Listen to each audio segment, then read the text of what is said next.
Et en fait, j'étais en sortie de bac, donc j'ai eu mon bac à 18 ans. En fait, depuis un petit moment, j'essaie de travailler sur différents projets. Je me suis dit, tiens, je suis curieux de voir s'il y a aujourd'hui une boîte qui pourrait avoir un besoin, qui serait prêt à me payer pour ça. Et j'ai appelé une dizaine, quinzaine, vingtaine de boîtes. J'ai réussi à avoir des rendez-vous et j'ai réussi à avoir un client là-dessus. Et en fait, je me suis fait plus d'argent, une presta client que ce que j'avais pu faire auparavant. J'ai eu la chance d'avoir un premier client, je m'en souviendrai toujours, le site que je lui ai vendu était un site à 5600 €. Il y a eu un peu de fake. Au début, en fait, ce que j'aimais bien faire, c'était rentrer en contact avec des boîtes. Et même si je passais que 10-15 minutes à les conseiller gratuitement, je leur disais derrière, est-ce que ça vous dérange si je dis que j'ai, entre guillemets, bossé pour vous? En fait, je sais qu'au début, je suis très tombé dans le cliché justement de ces vidéos YouTube, no pain, no gain, tu sors pas, tu bosses 24/24, 7 jours sur 7. J'ai explosé en vol au bout de 3 mois, j'en pouvais plus, c'est bon.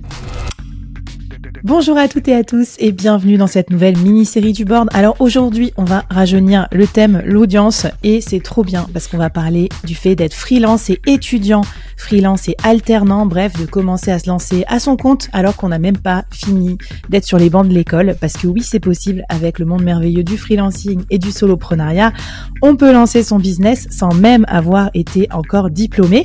Et pour nous en parler aujourd'hui, je reçois au board un super spécimen de freelance étudiant, de freelance alternant.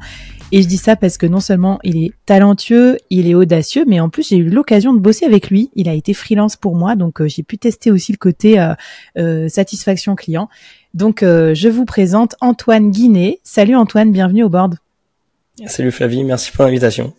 Eh ben écoute, je t'en prie, ça faisait un moment que je voulais qu'on fasse ce thème parce que de plus en plus, je vais te dire un truc de fou, c'est que je vois de plus en plus dans l'incubateur solopreneur et même dans mes promos de bootcamp des solopreneurs qui ont commencé le freelancing tout de suite après les études, qui ont jamais été en CDI et donc qui sont maintenant même solopreneurs à 6 chiffres voire même plus.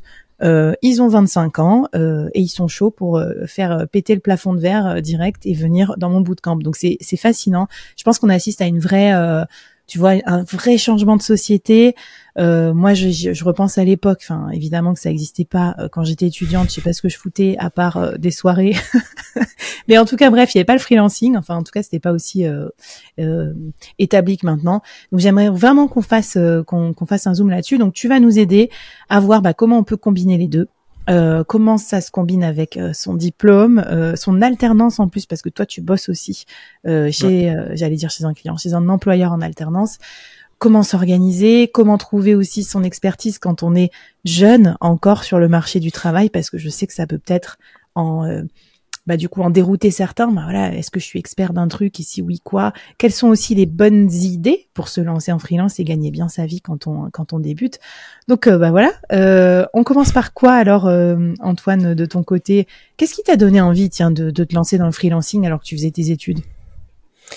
En fait, depuis un petit moment, j'essaie de travailler sur différents projets. En fait, pour moi, ça a commencé au tout début quand je faisais des sites internet en no-code. Donc, tu vois, sur du WordPress, du Shopify, ce genre de choses. Et puis, en fait, je me suis rendu compte que j'avais atteint un certain niveau d'expertise et je me suis dit, tiens, je suis curieux de voir s'il y a aujourd'hui une boîte qui pourrait avoir un besoin, qui serait prêt à me payer pour ça. Donc, en fait, j'ai commencé, je suis sur Nantes, j'ai pris Google Maps et mon numéro de téléphone et j'ai appelé une dizaine, quinzaine, vingtaine de boîtes. J'ai réussi à avoir des rendez-vous et j'ai réussi à avoir un client là-dessus. Et en fait, je me suis fait plus d'argent, une presta client que ce que j'avais pu faire auparavant. Et donc je me suis dit ok, il y a peut-être un truc intéressant à faire. Et du coup c'est comme ça que j'ai commencé et j'ai pu lâcher depuis. Et alors attends, tu te rappelles t'avais quel âge quand t'as fait cette démarche qui est déjà, je veux dire, là t'es au-delà de 90% des entrepreneurs qui déjà ont peur d'appeler. Donc t'as fait ça, t'avais quel âge? Mais en fait j'étais en sortie de bac, donc j'ai eu mon bac à 18 ans.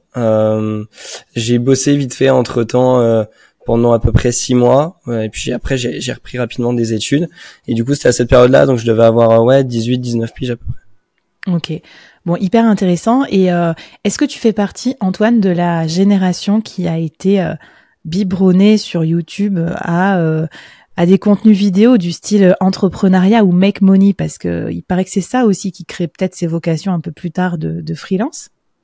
Carrément. En fait, tu vois, j'ai commencé avec du drop, d'où la raison de faire des sites internet. Et donc j'ai pas mal consommé tout ce contenu-là. Il y avait du contenu Yomi Denzel, qui était une pointure au moment où j'ai commencé et qui est encore d'ailleurs très bon dans ce qu'il fait.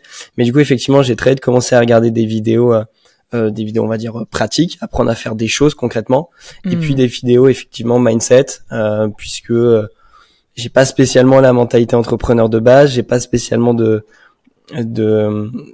base et de notions là-dedans ou de personnes qui puissent m'en inculquer, et donc fallait un petit peu se forger on va dire un mindset qui puisse nous permettre de faire ça. Ouais, parce que tu veux dire que dans ton entourage, il y a personne qui t'a, comment dire, t'avais pas des parents entrepreneurs qui t'ont dit vas-y, tente ta chance, des choses comme ça. C'était quoi ton entourage aussi? J'ai pas du tout d'entrepreneur dans mon entourage, donc là-dessus j'avais personne de référence sur laquelle me baser, et voire même ça a été un petit peu compliqué sur les débuts. En fait, leur annoncer qu'à la fois je bossais et puis en même temps faire des études, voire même du coup à un moment donné pendant 2-3 ans j'ai complètement coupé les études pour faire ça. Donc il y a eu un petit moment un petit peu compliqué de leur côté, mais du coup non, pas de référence de base là-dessus. Et alors, est-ce que tu te rappelles, au tout début, là, on n'est pas encore sur l'offre que tu as maintenant, mais quand tu t'es lancé dans l'entrepreneuriat, tu gagnais combien par rapport à ton job que t'avais pris en salarié? Tu te rappelles des ordres de grandeur parce que quand on commence, est-ce que tu es d'accord que là on voit des énormes chiffres circuler, des fois ça donne un peu le tournis et ça ressemble pas forcément au quotidien de quand on sort d'école, parce que moi j'étais pas du tout payée ces montants-là, ni même le SMIC LinkedIn, et peut-être que quand on se lance au tout début, on n'est pas non plus direct au SMIC LinkedIn. C'était quoi les chiffres? En fait, ça fluctuait énormément. Comparé à un salaire classique d'un travail, on va dire, plus traditionnel, ça fluctuait. J'ai eu la chance d'avoir un premier client, je m'en souviendrai toujours, le site que je lui ai vendu était un site à 5 600 €. Donc, beaucoup plus cher que n'importe quel job que j'aurais pu avoir à ce moment-là. Mais effectivement, ça fluctuait. Il pouvait avoir des mois où effectivement, il y avait un bon site qui était parti et c'est vraiment cool. Et puis des mois où c'était plus compliqué, et justement, le fait de corréler aussi un taf dans un premier temps, puis après des études et en même temps faire du freelancing, faut s'organiser. Il y a une partie agenda qui est important à préparer, à constituer, et du coup c'était très fluctuant, on va dire. Ok, super. Bon, avant qu'on rentre un petit peu plus dans le détail, comment trouver ses clients, comment trouver son offre, comment gérer l'alternance aussi, la combinatoire avec tout ça, est-ce que tu as d'autres conseils à donner à ce stade, au moment où on se dit, voilà, je serais chaud pour entreprendre, mais je suis en train de faire mes études, à quoi il faut penser, qu'est-ce que tu nous donnes un petit peu comme défi ou comme challenge? Je pense la même chose que j'ai fait, c'est-à-dire que j'étais pas parti dans l'optique d'être freelance ou d'être entrepreneur au moment où j'ai commencé. C'est juste, je me suis dit, j'ai une compétence, tiens, va donc tester, voir s'il y a quelqu'un qui a besoin de toi à droite, à gauche, n'importe, parmi tes connaissances, une boîte près de chez toi. J'ai appelé, il y a eu un besoin, ça m'a permis de faire plus d'argent que ce que j'avais pu faire auparavant, et donc c'est là où je me suis vraiment dit, ok, ce serait bête de laisser passer ça, il faut commencer à réfléchir à quelque chose de sérieux autour de ça. Mais peut-être au début, un peu décomplexifier la chose, ne pas s'attendre à faire des stats miraculeuses, mais juste se lancer et aller tester. Et c'est trop bien ce que tu dis, parce qu'en fait, je me dis, quand t'es en train de faire tes études, t'es d'accord que se projeter dans un boulot, parfois, c'est dur. Moi, j'étais en école de commerce, j'avais vraiment aucune idée du boulot que je pouvais faire. Enfin, tu vois, la plupart des jobs, en plus, c'est un peu, tu sais pas de l'extérieur ce que ça fait. Alors que là, ce que tu dis, c'est tu prends des trucs que tu sais déjà faire et que t'aimes bien faire. Je sais pas, j'imagine, il y en a, ça va être des vidéos YouTube, d'autres des podcasts, des trucs comme ça. Et tu te dis, tiens, il y a d'autres personnes qui pourraient en avoir besoin, j'essaye de le vendre. Donc j'aime bien parce que tu vois, t'as une réaction déjà un peu avant même d'être freelance et de comprendre que ça marche aussi comme ça le freelancing, de te dire je vais fonctionner à la tâche quoi, plutôt qu'à l'organigramme, que à la nature du poste dans un organigramme. Donc écoute, j'espère que ça vous donnera des idées si vous êtes en train si vous avez développé comme Antoine des compétences du style création, design, construction de sites et tout ça. Je sais que ça se fait pas mal et ça s'apprend pas mal sur internet, ça peut être hyper cool. Bon, parfait. Et on vous met plein de ressources citées par Antoine dans cet épisode, dans la newsletter qui accompagne le podcast. Ça sort tous les vendredis avec tout le résumé, des défis et puis un petit template en plus pour vous aider à vous lancer si vous êtes étudiant et que vous vous lancez en freelance. Allez, c'est parti pour le deuxième épisode. On va voir comment, encore plus en détail, trouver tes premiers clients si tu te lances alors que tu es étudiant en freelance. Et voilà, tu te poses peut-être des questions de je suis étudiant, je suis jeune, est-ce que je dois dire que je fais des études, comment je vais faire pour démarcher mes premiers clients, etc. On va voir tout ça dans l'épisode 2.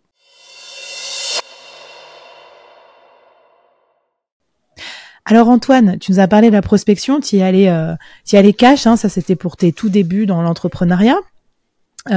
Quelles sont tes techniques et qu'est-ce que tu conseillerais aux étudiants qui veulent être freelance ou solopreneurs pour trouver leur premier client? Parce que, spoiler alerte, toi maintenant tu travailles aussi dans le domaine de la prospection en tant qu'expertise, mais t'es d'accord que la prospection ça prend du temps, donc ça me semble presque antinomique par rapport au fait de faire des études. Enfin, déjà quand on fait ses études, on n'a pas non plus trop de temps pour prospecter la terre entière sur son freelancing.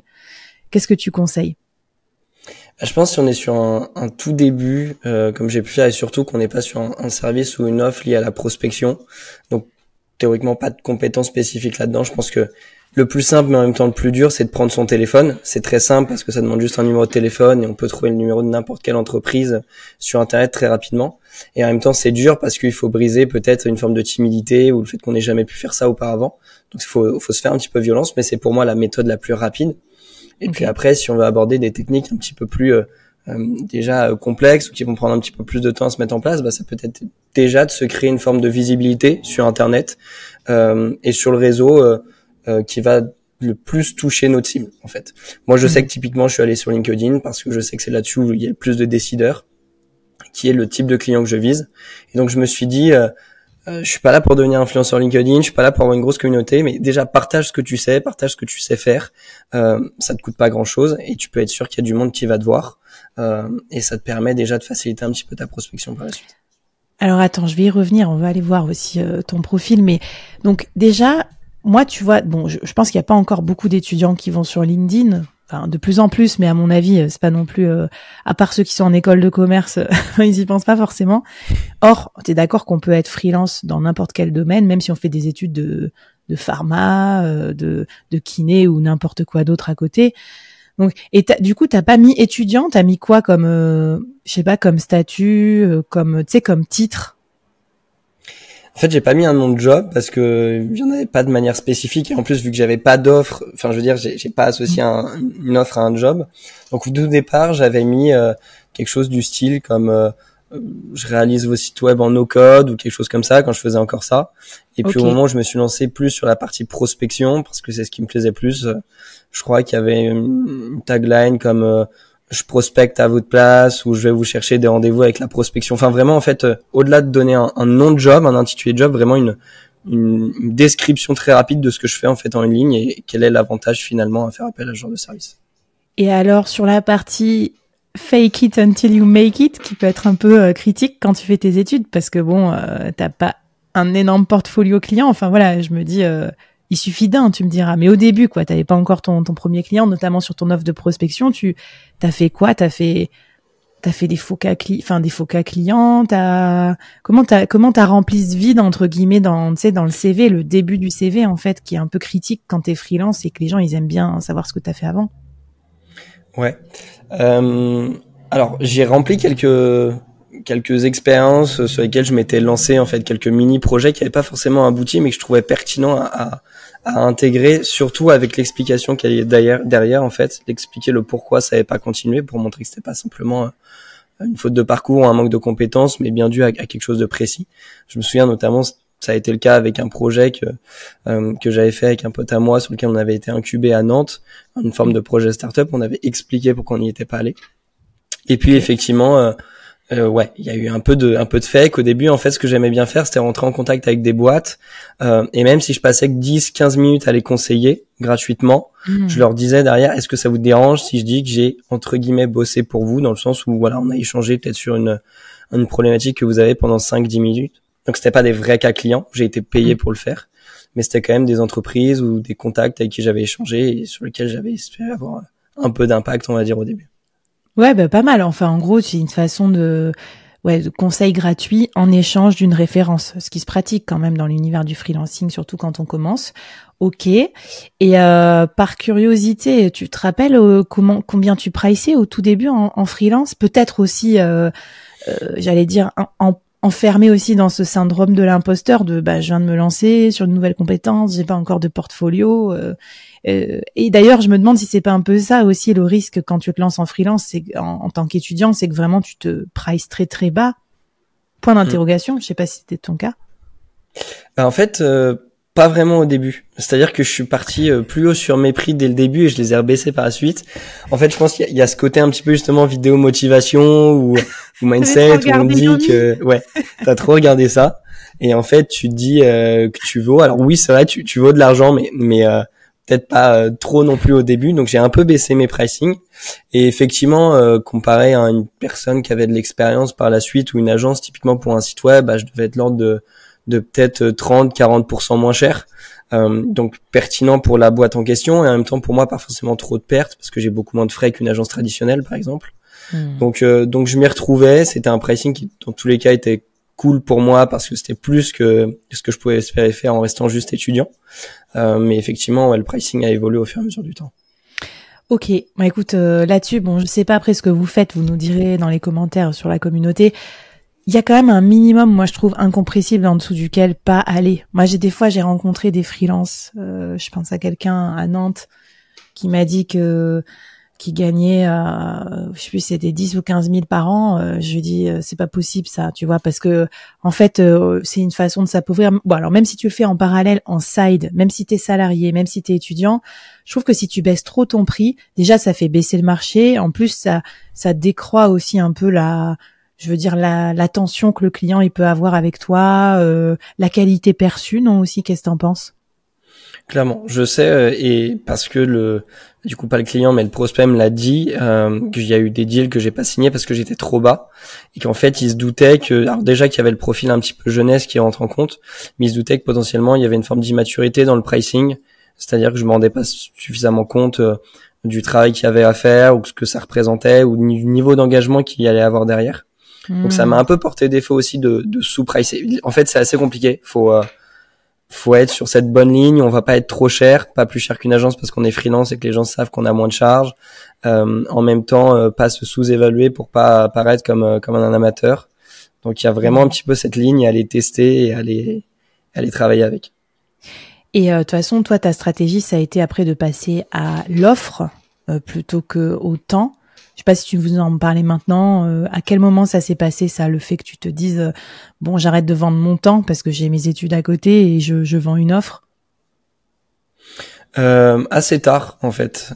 Sur toute la partie, sur la partie site web, finalement, c'était une offre puisque je vendais un site, mais bon, je faisais le ratio surtout au temps que ça allait me prendre plus que au projet en lui-même. Donc j'étais quand même sur une vente de temps, même si pour le client c'était plus à l'offre. Et en fait, c'est venu que récemment où j'ai vraiment essayé de packager des offres complètes avec beaucoup de process mis en amont sur de l'onboarding, sur du suivi client, sur de la délivrabilité aussi, pour que je sois sûr que mon client se dise j'en ai pour mon argent et j'ai réussi à avoir ce que je voulais avec le service d'Antoine et que pour moi, je sois en mesure de me dire ok, j'ai l'impression d'avoir vraiment été très rentable sur ce client-là parce que ça m'a pris très peu de temps et j'ai pu me dégager du temps justement pour prospecter derrière, pour être en cours, pour étudier, etc. Bon, on va en parler tout à l'heure, de toute façon, de ton équilibre entre tes cours, ton alternance et puis ton métier de freelance et de solopreneur.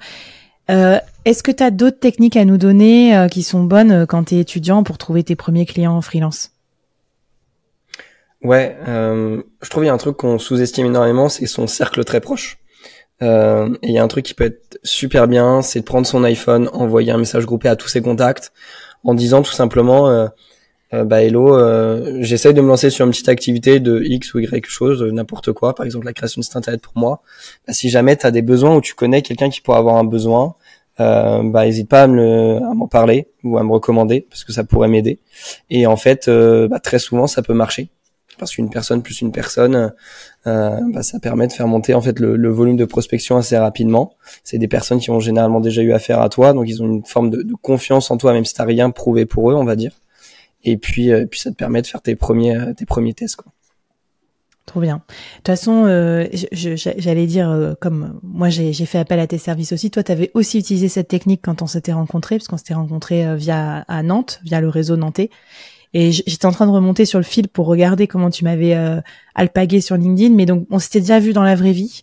Et après tu m'avais dit, t'avais rebondi sur un de mes posts, tu t'intéressais quand même à mon univers et t'avais dit, est-ce que, attends, je te dis le bon truc, mais est-ce que tu fais de la prospection pour ton nouveau programme au-delà de ton acquisition LinkedIn? Et t'avais commencé à engager aussi la conversation sur en gros ton offre.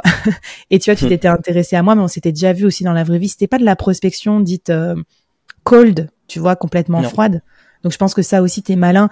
Et peut-être que c'est ça qu'il faut viser quand on est étudiant, c'est se dire, évidemment qu'on peut faire le truc le plus dur du monde, genre du cold emailing sur des clients grands comptes qu'on connaît pas et qui sont à Paris, et nous on est en train de faire nos études à Toulouse.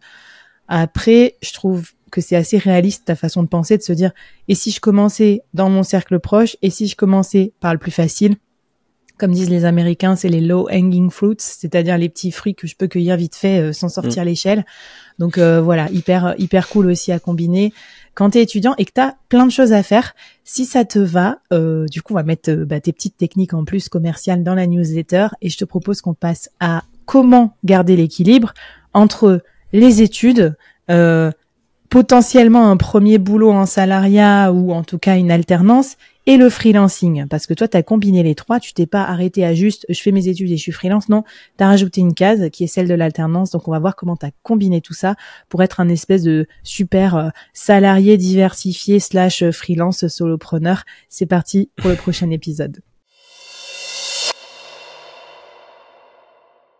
La plupart des gens vont être en burn-out rien que de t'écouter sur comment tu fais ta combinatoire de vie, Antoine, entre tes études, tes soirées, parce que là, ce qui est bien, c'est qu'on enregistre le podcast, t'as une petite voix post-soirée, donc ça montre que t'as aussi une vie sociale d'étudiant, ton alternance et ton freelancing. Donc ça fait 4 trucs à vivre, tout ça.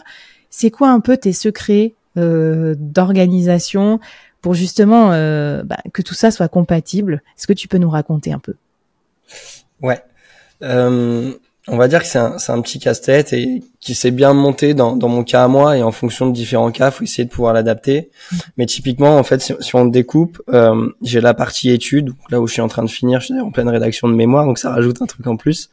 Mais j'ai essayé de trouver une école, en fait, où je me suis dit j'allais quand même pouvoir avoir une forme de liberté. Donc pour ceux qui connaissent, je suis à la Rocket School à Nantes. C'est très simple, c'est une école en une année en fait. On va avoir l'équivalent d'un bac plus 3. Donc pour ça, moi c'était génial. Je me suis dit je vais droit au but, je gagne du temps et je vais en avant. Donc j'ai choisi une école comme ça et sur laquelle je me suis dit je sais que je vais être en cours, mais en même temps je vais devoir être en train de travailler sur mon ordinateur. Donc j'ai accepté la chose, on va dire. J'ai une forme d'approche qui est aussi très directe avec les intervenants qu'on a, c'est que je leur dis clairement que j'ai une activité à côté. Généralement ça passe bien puisqu'on parle en fait d'indépendant à indépendant, donc j'ai une forme de compréhension. Ouais. Et que je leur dis effectivement qu'il y a des moments où je vais être un petit peu déconnecté ou un petit peu à faire autre chose. Donc ça dépend bien évidemment de la bonne volonté du formateur de l'accepter ou non, mais généralement quand on le dit de manière assez claire, ça fonctionne bien. Donc ça c'est le premier point. Et surtout, alors moi je connais la Rocket School de par mon ancien métier de directrice commerciale, mais du coup tu as choisi aussi un cursus avec tout un volet applicatif où vous faites des mises en situation, des simulations, des jeux. Donc aussi, mon impression, c'est que finalement, une partie de ton activité, elle va répondre à ces exercices-là parce que tu vas pouvoir tester les méthodes qui t'apprennent, par exemple les méthodes de prospection, tu les utilises dans ton métier de freelance. Donc c'est pas comme si tu étais à côté, je vais dire un truc débile, mais coach sportif ou coach en régime. Tu vois, ça a pas aucun lien. Tu as choisi quand même une activité qui avait un lien du coup avec ton cursus. Ouais, carrément.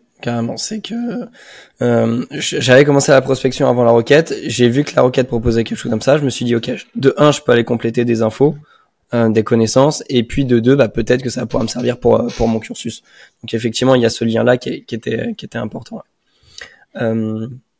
Après, sur la partie alternance, là-dessus c'est pareil. J'ai été relativement direct, on va dire. C'est que sur ma recherche d'alternance, j'ai directement chercher une boîte en fait où on n'avait pas un rapport du travail au nombre d'heures effectuées chaque semaine, mais vraiment plutôt à la performance et aux tâches à faire. Donc c'est-à-dire que là, la personne avec qui je travaille, tous les lundis matins, j'ai mes tâches à faire pour la semaine, que je les fasse finalement une après-midi, 2 après-midi, et que derrière le reste de la semaine je sois à bosser pour moi, ça n'a pas un impact significatif pour lui puisque j'ai fait les tâches que j'avais à faire.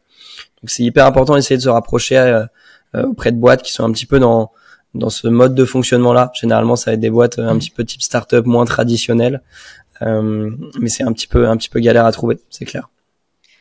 Sinon, l'idée c'est de se libérer du temps. Dans un mode de travail ultra présentéiste ou alors avec un chef. Déjà, et tu fais du télétravail, j'imagine, parce que si tu vas au bureau, c'est peut-être moins simple. 100%?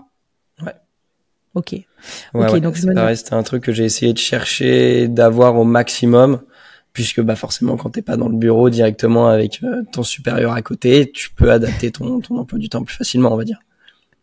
C'est clair. Alors, je sais pourtant que pour avoir pratiqué, avoir été moi-même alternante, avoir eu tout le temps des alternants, des stagiaires, votre rôle, c'est aussi de nous expliquer comment faire plus vite les choses et tout. Donc ça, je trouve que ça match bien de faire un truc parallèle avec son alternance parce que déjà, de toute façon, tu as une partie où t'es pas là. Donc dans cette partie-là, tu peux bosser et donc t'es pas non plus obligé de bourriner sur tes missions freelance le jour où t'es chez ton employeur. Admettons que quelqu'un arrive pas à trouver un truc 100% en télétravail, c'est ok quand même. Tu peux peut-être dans ce cas prendre plus ce temps-là quand t'es après tes cours ou même pendant tes cours ou tu vas peut-être pas à tous les cours. Oups, qui a dit ça?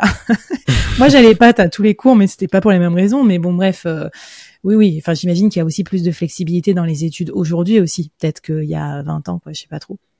Ouais, ça peut être un peu plus simple. Bah, c'est surtout qu'aujourd'hui, on a beaucoup moins de profs, on va dire, c'est surtout des intervenants, donc il y a cette forme de compréhension. Okay. Je sais que ça m'arrive plein de fois en journée de cours, bah, de sortir pour aller passer un appel, pour aller faire quelque chose, parce qu'il y a cette flexibilité-là. Et c'est pareil, il y a souvent un programme à faire dans la journée, mais s'il est fini 2 heures en avance, bah, il est fini en 2 heures en avance, en fait. Ouais, ça arrange l'intervenant. Je rigole. Qui peut Clairement. pricer et partir plus tôt. Ça, c'est pour tous mes potes qui Exactement. donnent des cours dans les écoles de commerce. Ok. Et du coup, tu l'as dit à ton employeur que t'avais une activité freelance ou pas? Ouais. Ouais, j'ai préféré être honnête là-dessus parce que, en fait, la première alternance que j'avais eue, je lui avais pas dit. Et mine de rien, qu'on le veuille ou non, je sais que personnellement, je suis très impliqué dans mon activité de freelance, peut-être plus que dans celle de l'alternant. Donc, il y a un moment donné où ça va se faire ressentir parce que le midi, je mangeais par exemple jamais avec eux. Voilà, de temps en temps, je sortais passer des appels, donc ça se ressent. Donc là, je me suis dit, je vais être carte sur table, je vais lui dire que j'ai une activité de freelance à côté et qu'il y aura forcément des moments où je serai pas 100% opérationnel, mais finalement soit ça lui convient, soit ça lui convenait pas, mais dans ces cas-là j'allais chercher autre chose. Donc c'est aussi faut réussir à se dire que il faut qu'on trouve l'alternance qui nous convient le mieux plutôt que se contenter dès la première venue. Clairement, et en même temps, quand tu fais ça, quand t'es freelance en parallèle de tes études et de ton alternance, tu fais sans doute partie déjà des meilleurs, parce que ça te donne des compétences énormes. Enfin, rien que de t'entendre parler de prospection, de négociation et tout, moi je pense à, je pense à la première alternance au musée du Louvre, où genre ma chef, elle me disait, vas-y, faut que t'appelles un tel du service juridique. Je passais la journée à regarder le téléphone parce que j'avais peur de téléphoner, tu vois. Donc je pense que quand tu bosses pour toi en mode entrepreneur, ça te dégourdit tellement que, franchement, je pense que tu as sans doute un autre niveau que moi à l'époque quand j'étais alternante lambda. Ok, écoute, trop bien. Est-ce que tu as d'autres conseils à donner pour justement tes pairs, tes consoeurs, confrères qui vont se lancer dans l'aventure du freelancing combiné avec soit leurs études, soit leur alternance ou peut-être leur premier job aussi? Bah, si c'est un premier job, tout dépend à quel point vous êtes lancé ou pas dans le freelancing, mais il y a la question peut-être du mi-temps qui peut être abordée, qui assure une forme de rémunération quand même tous les mois stable, si c'est un petit peu la panique de temps en temps et qui permet de libérer du temps. Et puis effectivement, pour ceux, on va dire, qui ont une alternance peut-être plus traditionnelle ou une école plus traditionnelle, bah, c'est essayer de se libérer un maximum de temps dans la semaine. Donc ça va être effectivement peut-être sur les heures du midi, peut-être se lever 1 heure plus tôt le matin, bosser un peu le soir, bosser les week-ends. Donc c'est pas forcément ce qu'il y a de plus cool sur un début, mais j'ai envie de dire ça va aussi avec le package. Si on n'est pas prêt à faire ça quelque temps, c'est peut-être qu'être freelance à 100% n'est pas fait aussi derrière pour la personne, quoi. Ouais, c'est les fameux trade-off dont on parle souvent. La liberté, oui, mais elle a un prix. Donc c'est souvent le prix de la discipline ou peut-être d'heures de travail quand d'autres font la sieste. Et souvent la question qu'on me pose aussi les salariés diversifiés, je pense pas qu'il faille forcément beaucoup d'heures, mais forcément si tu peux mettre beaucoup d'heures, tu iras un peu plus vite, donc tu mettras un peu plus d'intensité. Et à défaut de mettre beaucoup d'heures, faudra en tout cas des heures très régulièrement. Donc je pense pas que c'est en un mois que tu deviens un top freelance et donc du coup tu t'engages dans une forme de contrat d'heures de travail en plus qui est quand même qu'il faut quand même prendre en compte. Ok, super. Eh ben écoute, je te propose qu'on passe à la suite parce que j'ai quand même une question pour toi, Antoine. Est-ce que le freelancing, ça te vole pas un petit peu ta jeunesse? Parce que moi, je vois tant de responsabilités, tant d'objectifs, tant de contraintes aussi, de combinatoire avec ton taf et tout ça. Et j'aimerais bien savoir comment tu combines ça avec ta vingtaine, parce que les étudiants qui nous écoutent, ils doivent se dire bon, ok, c'est sympa, mais j'ai quand même envie de vivre ma vie. Et même si tous les youtubeurs vous disent de devenir entrepreneur, il y a une forme assez cool d'insouciance de la jeunesse et tout ça. Donc on va en parler. Ça va être le débat freelancing versus bien vivre sa jeunesse. Est-ce que c'est compatible? On en parle tout de suite.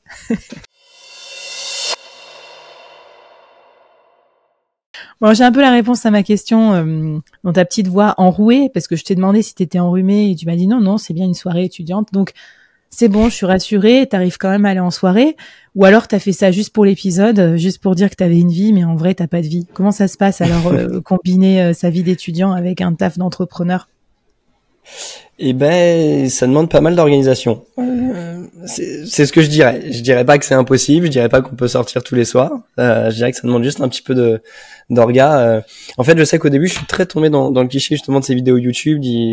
No pain, no gain. Tu sors pas, tu bosses 24/24, 7 jours sur 7. J'ai explosé en vol au bout de 3 mois. J'en pouvais plus. C'est bon. Et donc, en fait, l'idée, je pense, c'est de trouver cet équilibre. C'est-à-dire que il n'y a pas besoin d'arrêter de sortir. Par contre, il y a peut-être besoin d'alterner. Un coup, je vais sortir, un coup, je vais rester à bosser alors que normalement, je serais sorti. Peut-être besoin tout simplement aussi de se créer des moments réguliers dans la semaine où normalement, on aurait peut-être été sortir boire un verre, on serait reposé. Et ben là, les allouer à du travail spécifique sur quelque chose pour apporter de la régularité, comme tu en as parlé. Donc non, je dirais que c'est compatible, mais encore une fois, c'est un peu une question de choix. C'est que c'est compatible, oui, mais c'est pas ce qu'on fera 90% du temps.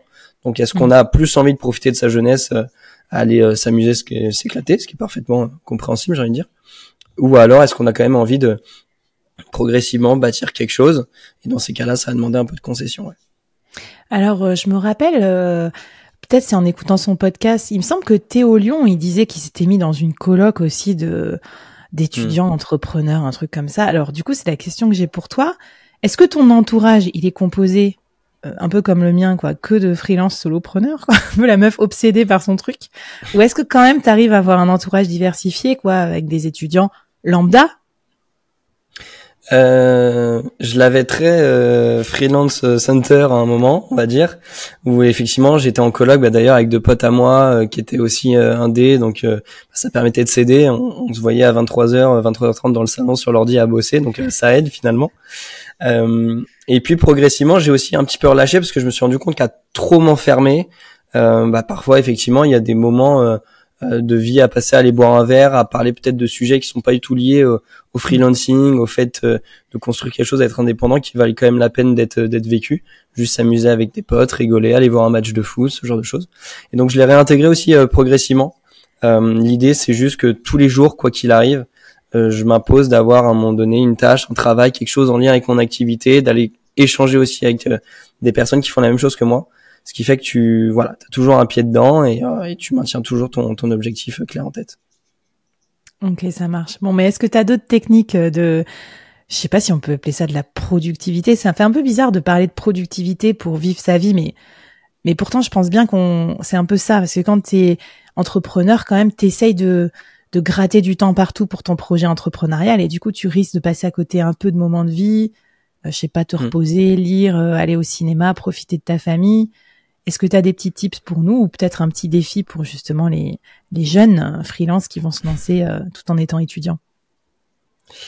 Alors il y a deux trucs qui me viennent en tête directement, c'est maintenir une activité physique. Pour le coup, j'avais un petit peu arrêté à un moment donné quand j'étais vraiment le nez dans le guidon et je me suis rendu compte que c'était vraiment contre-productif parce qu'en fait, peut-être qu'on va passer 1 heure, 1 heure et demie à s'entraîner, mais en fait, c'est 1 heure, 1 heure et demie qu'on va gagner après à être à fond sur son projet, l'esprit aéré et puis en forme. Donc vraiment, maintenir une activité physique, le fait juste de sortir dehors, d'avoir un peu d'air frais, un peu de rayon de soleil, ça fait du bien.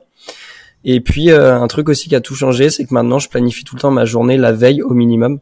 Pour le lendemain en fait, c'est-à-dire que là typiquement ce soir je vais me coucher, je sais exactement ce que je vais faire le lendemain puisque je suis quelqu'un de relativement feignant de base, donc si c'est pas marqué noir sur blanc je vais avoir tendance peut-être à le repousser, et le fait d'avoir quelque chose d'indiqué clairement avec un rappel, ça m'oblige à le faire et ça laisse peu de place finalement à la motivation ou non, c'est à faire, donc faut le faire quoi. Ok, trop bien. Bon, écoute, c'est une bonne technique de productivité. J'allais dire, mes journées étaient mieux organisées quand je faisais ça. Je me rends compte que j'ai un peu dérapé. J'ai essayé de le faire lundi. Je me suis mis mes 3 objectifs du jour, soi-disant. J'en ai fait aucun. En fait, je pense que j'étais des objectifs trop gros aussi. C'est mes objectifs du mois, en fait. Ok, bah, non, mais très cool. Et c'est vrai que savoir bien gérer son temps, finalement, de l'apprendre jeune aussi, c'est pas mal. Parce que moi, pareil, je pense on était mal élevés, entre guillemets. Vraiment, on était en coloc, on foutait rien. On se couchait à 5 heures du mat. C'était le début des séries, moi, quand j'étais étudiante. Donc, enfin, laisse tomber, quoi. Donc voilà, non, Rien non, pour se concentrer, quoi. Ouais, c'est pas mal. Après, moi, je faisais des sports co. Là, c'était cool. Je faisais du volley. Et je vois très bien ce que tu veux dire. En plus, moi, ça faisait coup double parce que ça faisait sport plus vie sociale et c'est resté mes potes aujourd'hui.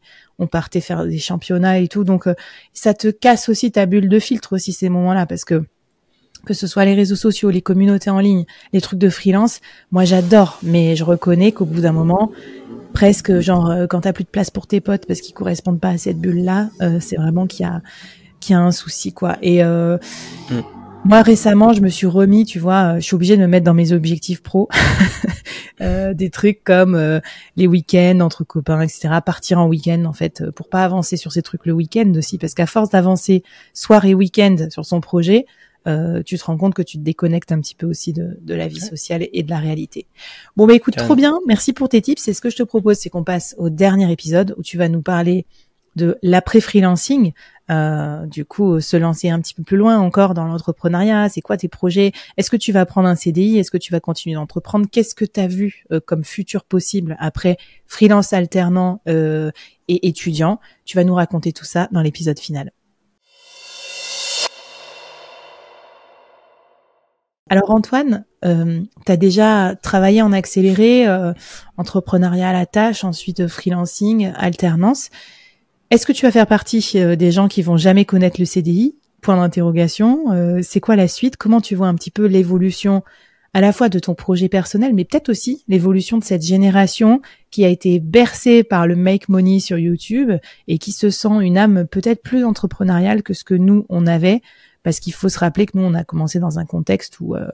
si t'avais pas un CDI, t'avais raté ta vie. Et si t'étais pas dans un grand groupe, tu ratais encore plus ta vie. Je pense qu'à l'époque, les startups, même, ça existait pas. Enfin, c'était pas méga sexy. Donc, tu vois un peu la différence de contexte. Ouais, clairement. J'ai pas de... Je suis fermé à rien, on va dire. C'est-à-dire que aujourd'hui, je sais que le freelancing et surtout le fait d'être indépendant, c'est-à-dire gérer mes clients comme je le veux avec entre guillemets mon organisation, c'est quelque chose que je veux pas lâcher parce que c'est quelque chose qui est hyper satisfaisant quand tu apprends à le mettre en place. Maintenant, je suis pas fermé à peut-être sur les prochains mois, prochaines années rejoindre des boîtes, mais en fait je sais que ça va être une typologie de boîte très spécifique où ça va être simplement pour aller chercher plus de compétences qu'ailleurs. En fait, j'ai pas spécialement envie d'aller faire le métier que je fais pour une autre boîte si ce n'est pas un client. Par contre, je suis pas fermé à peut-être rejoindre une boîte qui fait le même métier que moi pour aller monter en compétences plus rapidement. En fait, c'est vraiment dans cette optique de pouvoir apporter une qualité de service encore supplémentaire. Donc soit ça. Alors, je reste là-dessus parce que ça c'est super intéressant. C'est-à-dire que du coup, tu conçois plus le CDI comme genre une carrière sécurisante, longue, etc., mais plutôt comme un accélérateur, un catalyseur de compétences pour ensuite redevenir freelance et reavoir de meilleures compétences, en gros, ou entrepreneur. Donc c'est fou. En fait, c'est soit je garde le freelancing encore, juste ça, soit effectivement à un certain moment en CDI, peut-être en mi-temps ou quelque chose comme ça, mais vraiment dans une boîte où je vais chercher la montée en compétences. C'est le seul driver qui va pouvoir me faire signer ou non dans une boîte. Ça c'est marrant parce que je pense qu'on l'acquiert beaucoup quand on est freelance parce qu'on se rend compte qu'à chaque mission on monte en compétences, donc on se dit bon bah par exemple si moi demain je veux devenir meilleur dans le domaine des j'en sais rien des funnels de vente de formation B2B, je vais me dire je vais prendre une mission d'un client dans ce domaine-là, comme ça je vais apprendre en accéléré. OK. Trop intéressant. Le freelancing, est-ce que tu as déjà touché un peu j'allais dire les méfaits, c'est pas très cool les méfaits, mais un peu les limites. Est-ce que tu sens que, parce que bon, ou alors ça va, c'est que le début t'es encore dans la lune de miel, ou est-ce que déjà ça commençait un peu à te gonfler le côté plafond de verre, pouvoir prospecter des clients, les garder, etc. Quel est ton avis sur aussi le freelancing en tant que business model? Je pense que c'est un super modèle pour se lancer, mais qui peut-être sur le long terme peut être plus fatigant que d'autres, dans le sens où effectivement il y a une montée en compétences qui est juste géniale. On t'apprend la débrouillardise, t'apprends à trouver tes clients, t'apprends à les gérer, t'apprends aussi à avoir tes premiers clients non satisfaits et tu sais du coup derrière pourquoi. Par contre, effectivement, il y a cette limite. Alors aujourd'hui, moi, avec le business model comme je l'ai construit actuellement, où il y a une forme de plateforme, enfin de plafond limitant, où je vais avoir la possibilité, grosso modo, de gérer, on va dire, entre 5, 6, 7 clients maximum par mois. Donc si je les remplis tous les mois, il n'y a pas de souci, ça me permet très bien de vivre, mais il n'y a pas cette possibilité de croissance derrière d'un point de vue revenu. Si tu as envie de partager, parce que moi j'aime bien toujours donner des chiffres aussi, qu'on sache d'où on part, où on va. Si tu remplis tous tes clients, si tu es à ton plafond, tu gagnes combien le chiffre d'affaires? En chiffre d'affaires, je suis aux alentours des 9500 si je remplis tout, avec l'offre actuelle que j'ai. Voilà, donc tout rempli, ce qui prend quand même aussi pas mal de temps par rapport à ton contexte, ça te fait le rêve un peu, quoi, le SMIC LinkedIn, ce qui est déjà une super réussite, mais t'as raison de dire que tout rempli, quoi, ça met un stress. Enfin, tu vois, est-ce que les trucs sont toujours tout remplis? Est-ce qu'il y a un taux de remplissage de 100% dans tous les stades, dans tous les cinés, etc. Généralement, non, parce qu'il y a plein d'aléas qui font que, du coup, on n'a pas assez prospecté 3 mois avant et on se retrouve un peu dans la merde. Ok. Alors, qu'est-ce que, du coup, juste, tu m'as dit que déjà, t'étais passé du modèle du TJM à l'offre. Je voulais savoir comment t'avais fait rapidement, peut-être pour aider les freelances étudiants qui en sont là. Et est-ce que c'est pas un peu ça aussi le début de ta transformation vers un modèle plus entrepreneurial que freelance? Si, clairement. Ça permet de scaler beaucoup plus facilement les revenus. C'est pareil, une grosse partie de la formation, par exemple, que je faisais pour mes clients à l'heure actuelle, aujourd'hui, c'est une formation qui est enregistrée, où j'ai créé ma plateforme de formation sur Webflow, auquel ils ont accès. Donc, typiquement, ça me fait gagner 2, 3, 4 heures par client que je peux allouer sur d'autres clients.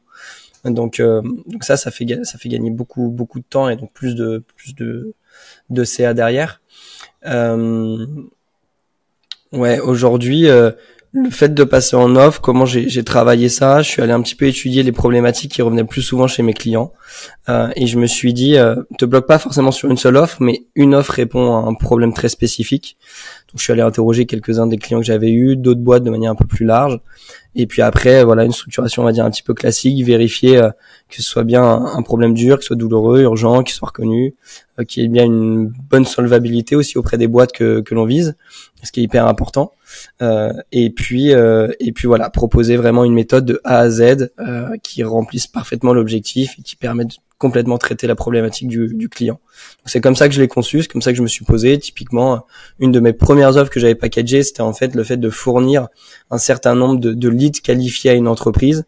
Et donc pour ça, la problématique, c'était que les entreprises ne savaient pas exactement comment trouver les bons contacts auprès de leurs clients cibles. Et donc moi, je leur donnais un fichier avec une adresse mail, un numéro de téléphone, un nom, un prénom.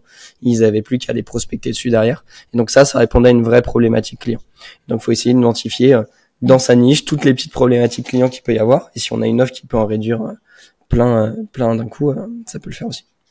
Hyper intéressant. Et là, la version relation client, je me rappelle que quand toi tu m'as onboardé, tu avais déjà vraiment construit beaucoup de choses par rapport à plein de freelances même que je coach aujourd'hui. Tu as un espace un peu, on va dire, de sorte d'espace de formation en ligne. Tu avais des méthodes signature. Et puis, tu as une méthodologie aussi d'accompagnement client sous forme de sprint, un petit peu avec des workshops. Tu utilises des trucs comme Miro.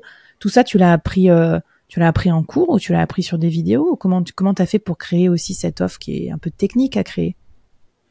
À 90% tout seul, pour le coup. Ma plateforme de formation est sur un site qui s'appelle Webflow. C'est de base quelque chose qui est fait pour faire du site web, donc j'avais appris à l'utiliser. Je me suis juste un petit peu plus challengé en se disant comment tu fais un espace de formation dessus. Après, j'ai toujours été très visuel, donc j'ai essayé par moi-même en fait de découvrir un petit peu des méthodes de cartographie, des méthodes de représentation plus visuelles, et donc c'est là où des outils comme Miro ou Figma peuvent être très utiles. Donc en fait, j'ai une grosse passion pour les logiciels, on va dire, ce qui fait que je regarde tout le temps ce qui peut sortir, ce qui peut bien s'adapter à mes besoins et aux besoins clients, et on va dire que j'ai une capacité à les prendre en main assez facilement, et donc derrière j'essaye de faire au mieux pour agencer le parcours utilisateur client. Et voilà, rien ne se perd, tout se transforme. Tu as recyclé tes anciennes compétences dans le back-office de ta relation client-freelance. Et ça, je pense que les gens oublient un peu qu'en fait, en freelance, déjà, quand on gagne du temps sur son back-office et qu'on n'a pas un accueil client tout pourri et besoin de réexpliquer oralement tout ce qui se passe, on gagne énormément de temps sur sa prestation de service et du coup, on gagne de l'argent. donc bravo. Écoute, est-ce que tu as d'autres conseils comme ça pour aider les freelances étudiants à poursuivre leur activité, la pérenniser ou peut-être en faire quelque chose avec lequel ils peuvent en vivre en fait à temps plein? Ouais, je pense que dans un premier temps, c'est essayer d'allier ses études avec peut-être 1, 2, 3 clients, ce qui permet de se faire de l'argent, de se montrer qu'on est en mesure d'accomplir quelque chose de cool, et puis à un moment donné faire ce choix où est-ce que je prends peut-être 2, 3, 4, 5 mois de risque éventuellement à pas aller en CDI et puis me lancer à 100% et voir ce que ça donne. J'ai envie de dire, au pire, il n'y a pas énormément de choses à perdre a priori, et puis voir ce que ça peut donner. Et puis moi aussi, quelque chose qui a fait beaucoup de différence pour moi, c'est surtout se concentrer non pas sur ce qu'on appelle les outputs, ce qui est en sortie. Par exemple, je veux pas faire un site internet, mais se concentrer sur les inputs qui sont aujourd'hui, je vais faire la homepage de mon site internet. Aujourd'hui, je vais faire la page contact de mon site web. Parce que finalement, ça donne des montagnes un petit peu plus petites à gravir. On a tout de suite plus de motivation, on est plus enclin à se mettre dedans. Et puis, ça aide à avoir des résultats plutôt cool. Donc, tu fractionnes un petit peu tes gros objectifs en petits objectifs pour pouvoir les bouffer entre deux cours ou entre deux sessions. Ouais, trop bien. Mais écoute, c'était hyper intéressant. Donc, je te souhaite tout le meilleur pour la suite dans ton futur de entrepreneur / ou salarié diversifié ou solopreneur. Voilà, on verra ce que l'avenir te réserve. Où est-ce qu'on peut te trouver si on veut suivre un peu aussi tes best practices de prospection notamment, qui je pense seront utiles à tous tes potes freelance étudiants qui voudront se lancer? Je suis actif sur LinkedIn à peu près une fois tous les 2 jours où je balance un post avec un petit peu de valeur ajoutée et des choses qu'on peut mettre en place assez facilement. Et puis toutes les semaines, j'entretiens une newsletter aussi sur Substack où je viens traiter des sujets peut-être un peu plus profonds, un peu plus détaillés pour monter en compétences. Et en dernier lieu, mon site internet où il y a la possibilité d'avoir une formation sur la prospection. Et puis un l'accompagnement que j'ai packagé si vous avez envie d'aller le découvrir. Je valide l'accompagnement. Écoute, Antoine, t'es au top, t'as déjà tes 4 piliers de solopreneur. T'es prêt pour une super belle aventure pour la suite. Merci beaucoup d'avoir pris le temps dans ton agenda surchargé de ministre au carré, au cube, de venir nous pitcher un petit peu sur ça, le freelancing et les études et l'apprentissage. C'est tout à fait combinable. Je suis trop contente de voir que le monde du travail aussi évolue comme ça pour plus de flexibilité, plus de créativité et puis plus de sérénité aussi, parce que ce qu'on voit, c'est que quand on est armé, qu'on est freelance, qu'on a fait des études, qu'on est freelance et qu'on sait se débrouiller, on a beaucoup moins de crainte aussi, je pense, pour l'avenir, et on est beaucoup plus serein aussi. C'est ce qui ressort dans ton discours. C'est hyper intéressant. Merci à toutes et à tous, et puis je vous souhaite un bon parcours dans votre freelance étudiant si c'est le cas, et ensuite à très bientôt dans les prochaines mini-séries du board. Salut tout le monde, bye bye.